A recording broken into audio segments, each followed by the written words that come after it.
welcome in to another edition of House of Horns. We are here after the Rams hold off the Raiders 20-15 to secure their second win of the season. Gilbert coming off a bye. Good vibes, but I mean, there's a lot to get into this game, Gilbert.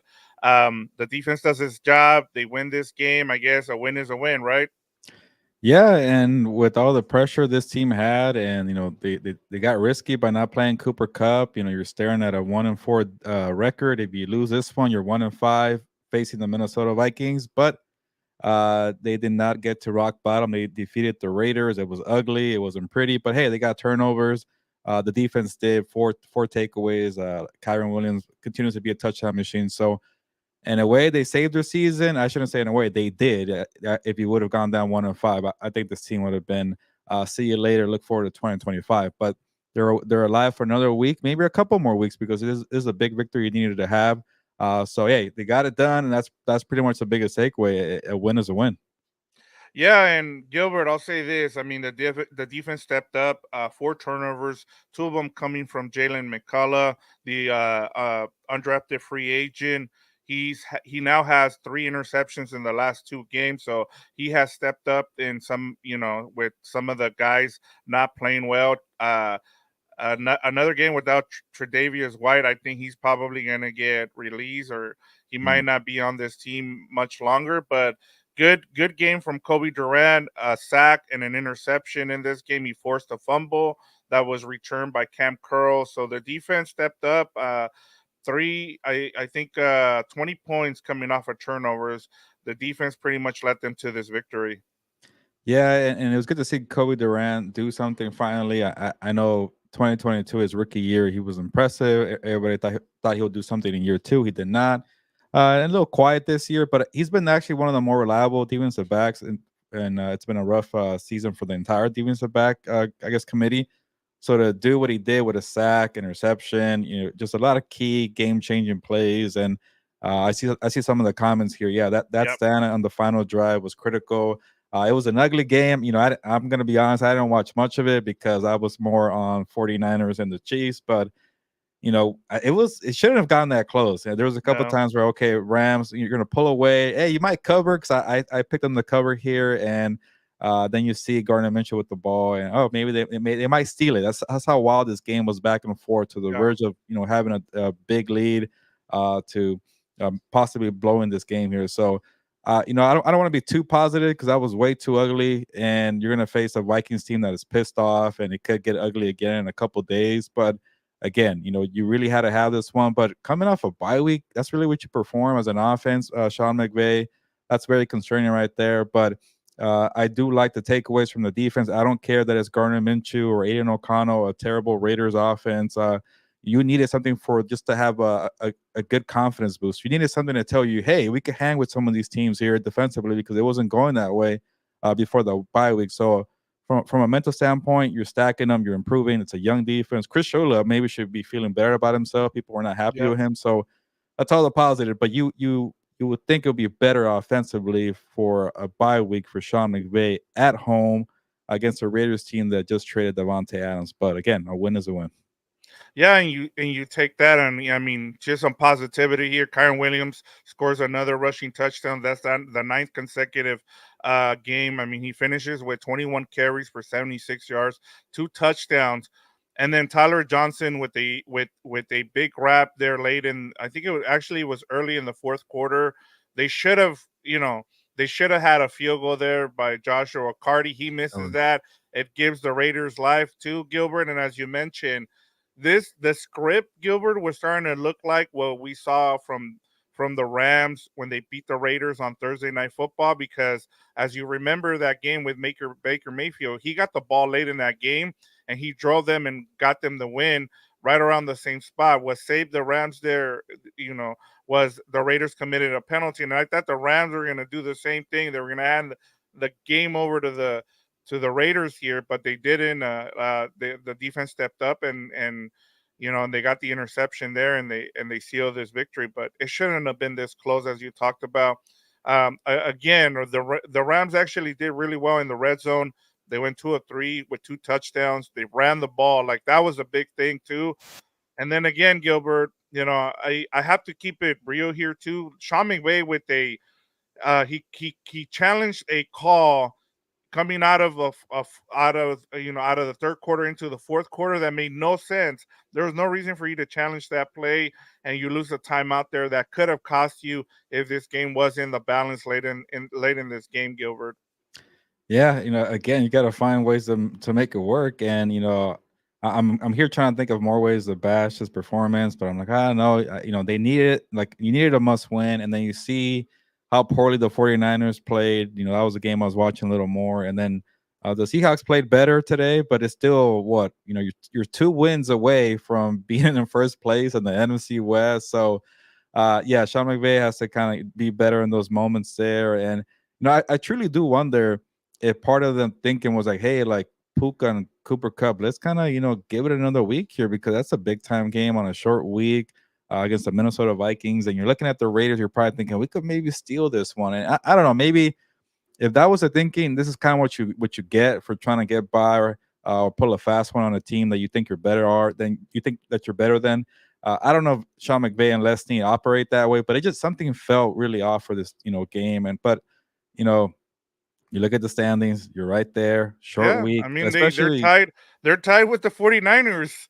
yeah, and they beat them, so they got the tiebreaker. So especially on a Right. short week, for the mental standpoint, you feel good. I'm sure they're in the locker room right now, in the ice tub, talking to reporters, trying to do everything on such a fast paced turnaround. But yeah, the 49ers have a bunch of problems. The Cardinals, we'll see them tomorrow, Monday night. They haven't been doing too well.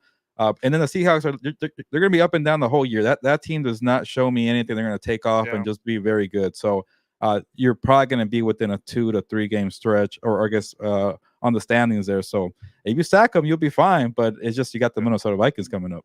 Yeah, and another positive thing, Gilbert, as I've told you, when teams face the Lions the week after, they get blown out. So maybe that Hey, yeah, that that that happens here, and the Rams can and you're having to have the Minnesota come here as opposed to you going there. So just if things continue to trend, and you're and McVay said post game that Cooper Cup is expected to hmm play on Thursday. So there's more positivity coming their way now. You just want to get out of here with the win. Yeah. And let me get to these comments. Let's go through them here. It says to Delver Salgado, he says, ugly win, but we'll take it. Yes, linebackers are not first rate. Yes, Cardi got the hibby jibbies. Here we go, improving one down at a time. Puros cuernos siempre. So, and then James says, I'm having my victory beers. okay, Enjoy. You yeah, should have that a little harder than it had to be. What's going on, Daniel? He says, "Hey y'all." James Wheelock says a missed sack. There was a lot of missed tackles by that defense. They had a lot of good pressure, Gilbert, but there was times where they could have had a sack. They could have had some tackles for loss in this game as well. yeah. Things you got to clean up here for a defense. They showed some stride, but if you're playing like a 49ers team, and they already have, but if you play a team with more weapons that are more explosive, missed tackles definitely burn you. And when you face Justin Jefferson, Jordan Addison, TJ Hawkinson, who I think came back, yeah, he did. Things like that really burn you. Obviously, you got Brock Bowers today. Other than that, that was pretty much it for the Raiders. So Yeah, again, it feels like a game where you could afford so many mistakes and just kind of get by and get people healthy and just make it over to that 2-4 start and Thursday night. But yeah, things you got to improve on. But again, I think for Chris Shula, who I've been very critical of, I think it's something you kind of just you take with it, you run in stride. Like even Cam Curl finally did something in the big free agency acquisition. So Kobe Durant playing well. Your pressure is still very consistent, but yeah, I think we all could agree that the linebackers aren't very good, and that's the oh big yeah, reason why tackling is not doing well. So say you somehow steal this game on Thursday, and you're looking at 3-4, and you're seeing like you're only maybe 1 game or 1.5 games behind the Seahawks for the standings. Maybe you do make a trade for a yeah. linebacker because at that point, with the trade deadline being so backed up, you start thinking you have a chance. So why not make a deal for a linebacker? Yeah, and we'll see. I mean, what happens if they get the win against the Vikings, and they're in a good spot to kind of start looking to acquire some talent to help that defense. Continuing on, Daniel says we gave the Raiders the W. Thank God they couldn't pull it out. James Wheelock says, but great defensive stand. Daniel Calderon, we got to change our linebackers. Why haven't they made the Mm. change? And I mean, just seeing those linebackers again, I don't understand why they're still playing, but maybe they know something that we don't.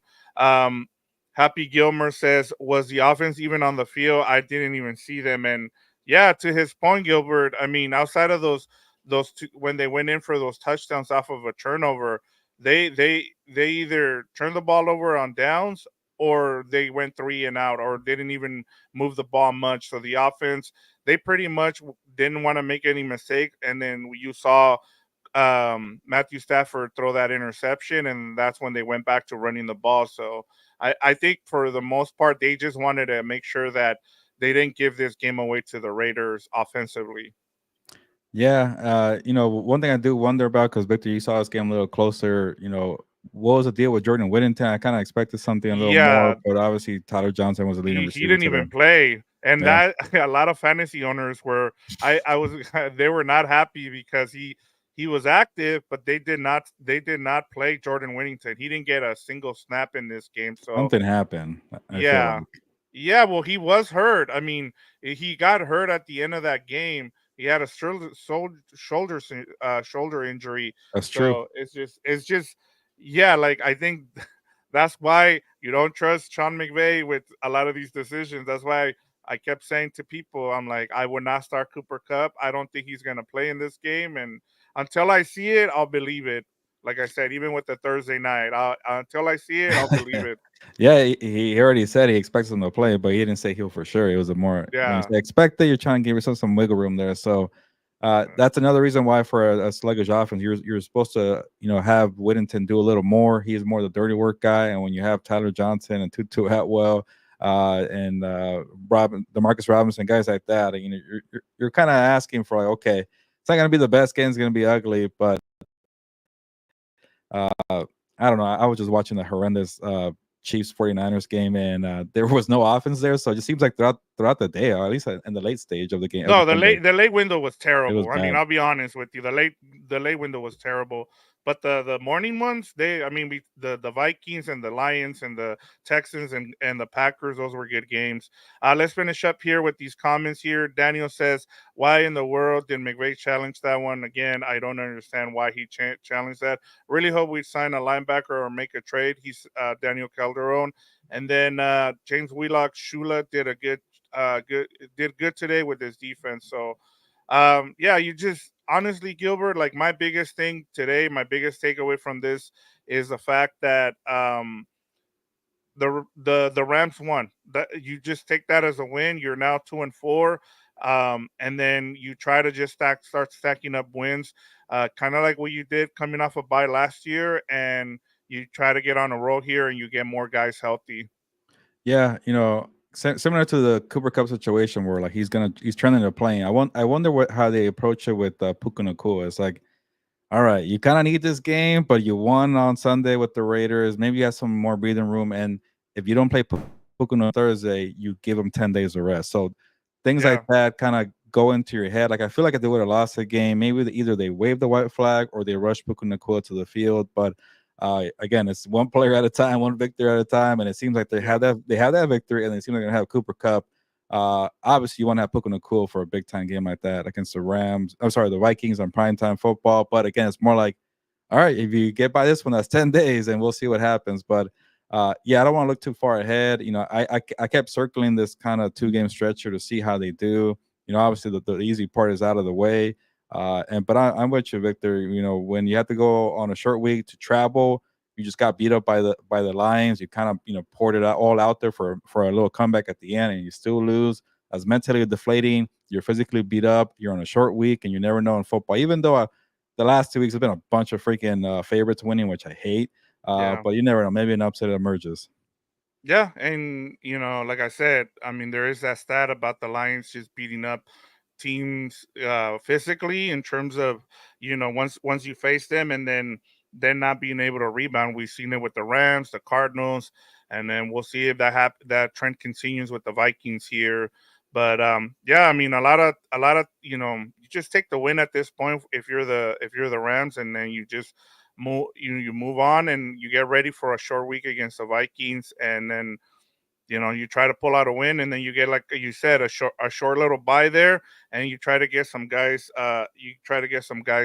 healthy. But Gilbert, yeah, I mean, you got to get ready for Sunday Night Football. So we thank Hmm. you for giving us a little bit of time, but there isn't a lot to talk about. The offense, I mean, there's not much. All credit to the defense. Again, Jalen McCullough with two interceptions, Kobe Durant with the second interception. That's the story of this game, was their defense, and them winning a game to get to 2-4. Yeah, let's get on to Thursday. Let's get ready to watch the Dodgers. Let's get ready to Sunday night football. But this is one of these games you spend 15 minutes on. Let's move on with our lives. Yeah. Yeah. I'm sure the fans are just happy they got the win, and now you get ready. We'll be back on Wednesday for our regular, we'll preview the Vikings and Vikings Rams for Thursday Night Football on Wednesday, and then we'll have our post game show following the game. We'll let you guys know when that'll happen. The post game show, Gilbert will be in attendance on Thursday live from SoFi. Yeah, I'll definitely watch all four quarters for that game. And I'll try to find a place to do the post game show live from SoFi Stadium if I can. Maybe Victor's kind enough to wait for me, but we'll figure Yes. it out. But for right now, expect the show on Thursday night after Rams Vikings, which will be like what 8:45, or I guess I'm going to the locker room. We kind of like post 9 p.m., 9:30, 9:15 kind of range. There we go. So now you guys know our schedule for next week. Stay locked in. And another win for the Rams get a win here, and they move to 2-4. All right, Gilbert. Oh, two more comments here. Uh, he said, someone I, is not happy I here. think It's Oscar Oscar is a Raiders Romero. fan to be that Yeah. pissed off. Yes. I would assume that. And then Angels says, thanks the Rams for that Raider loss. What's up, my boys? Good to hear from you guys. But that's it. Gilbert, go ahead and close us out. We'll see Yeah. everybody on Wednesday. Yeah, we'll see you guys on Wednesday. And Angels here, so might as well plug What's Up Bolts. If you're gonna watch the Monday night doubleheader, check out What's Up Bolts after Chargers Cardinals. And Oscar, I feel for you, man, but stay strong there. But all right, it's time to get going. Enjoy the Sunday night football game. Enjoy baseball. But on that note, ya nos vamos, pues, vámonos.